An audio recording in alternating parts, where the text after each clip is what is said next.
right hand.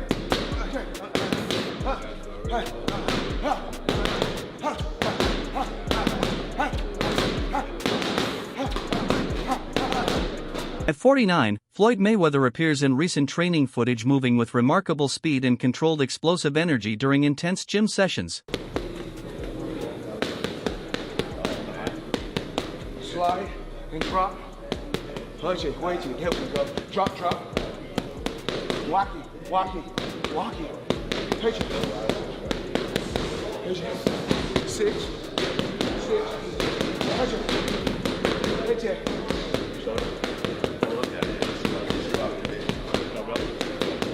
Watch it. I step back like I have my distance. That's why I step. See, I have my distance. Fighters don't know their distance. You gotta know your distance. Despite nearing 50, Floyd Mayweather remains sharp, fast, and technically precise, showcasing his skill during rigorous training camp sessions.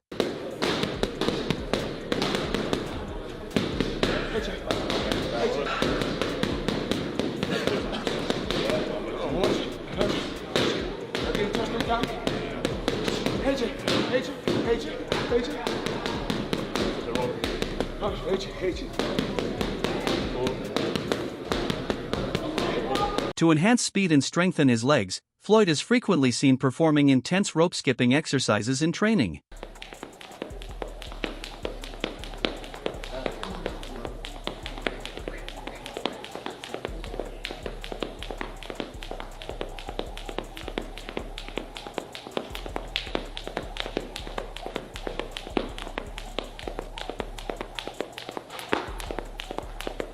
Johnny Nelson notes that Floyd is still faster, more powerful, and sharper than Mike, looking younger while working the heavy bags in the ring. Got the run craft. It's like me getting in the ring with a 14-year-old kid that doesn't know half as what I know, but he's got the pace, he's got the movement.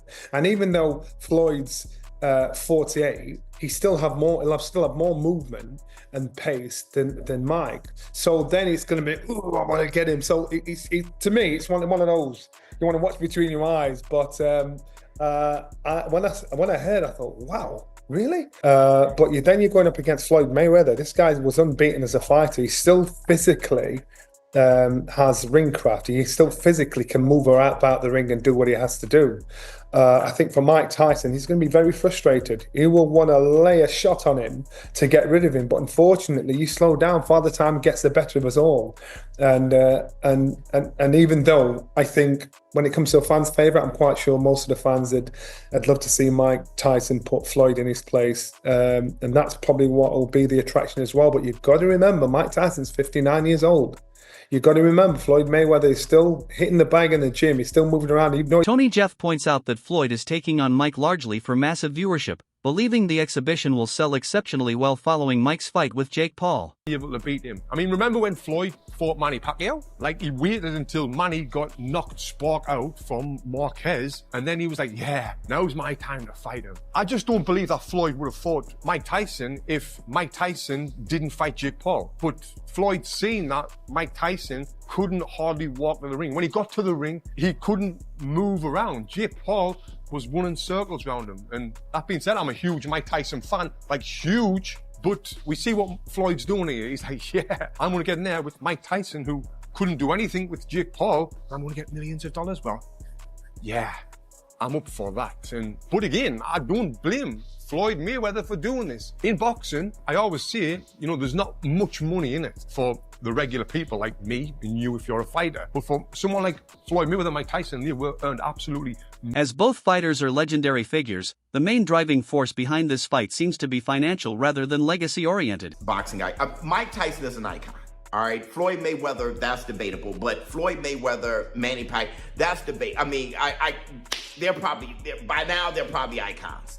Mike Tyson, icon versus icon, in an exhibition effort, you might as well. I want to say this, though.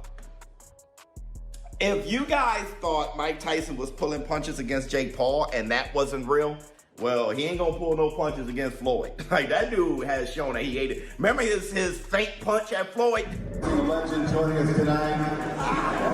Wade Plemon comments that seeing a legend like Floyd compete at this age is somewhat disappointing, as it suggests money is the primary motivation. Floyd Mayweather had financial troubles because of the money he owed to the IRS, because of the terrible, terrible business and real estate investments that he's made, and apparently some of these have gone under, and he is owed back rent, or he is owing back rent, and he is delinquent on a lot of payments for a lot of different things right now. These things seem to have added up for Floyd, and now it's pretty apparent that not only is he doing these, bank robbery style exhibitions, but it looks like he absolutely needs to do it, which is very, very sad. Listen, I'm not the biggest fan of Floyd Mayweather as an individual outside of the ring, but I never want to see athletes have their money mismanaged or mismanage their own money so badly that they go broke in retirement, and it looks like that's kind of what's happening. And here's a snippet from Business Insider because it made me want to pay for the... Tony Jeff suggests that Floyd's return to the ring is fueled more by ego than competition. He highlights that the Mike Tyson versus Jake Paul fight recently became the most viewed boxing event, and Floyd, known for his pride and love of the spotlight,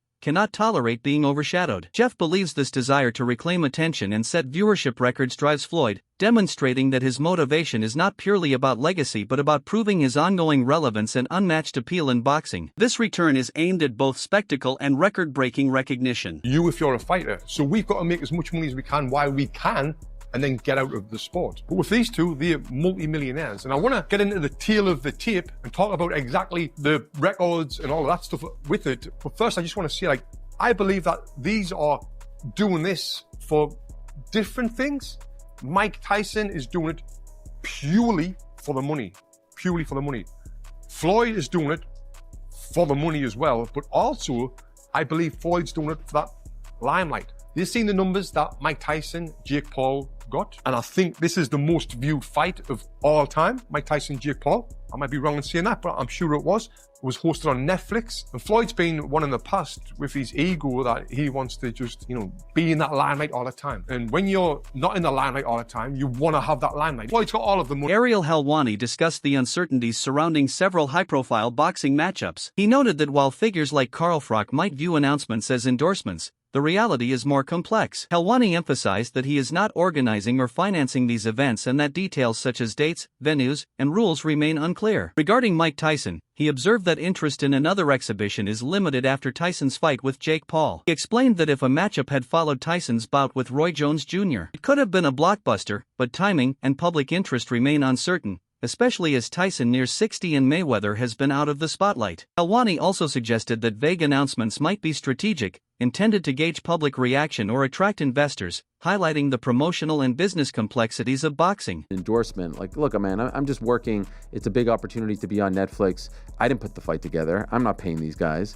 So, let's chill out. But all right, I'm not going to poo-poo this. I just don't know what CSI is.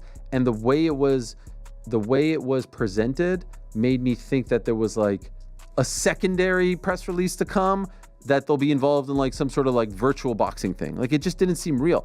You know why it didn't seem real? I'll tell you why. There's no date attached to it. There's no venue attached to it. Forget rules, exhibition, not exhibition, weight. I mean, here's a guy who fought a heavyweight fighting forget all that. These things can get figured out, the fine details.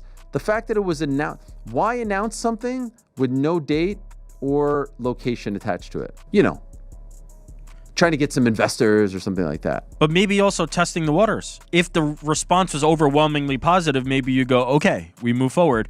If the response is muted or negative, maybe you go, okay, we're not going to actually do this. You lob it out there as a way to poll the public, and then make an adjustment. So you don't think it happens? I do not think it happens. I just don't think there will be enough interest.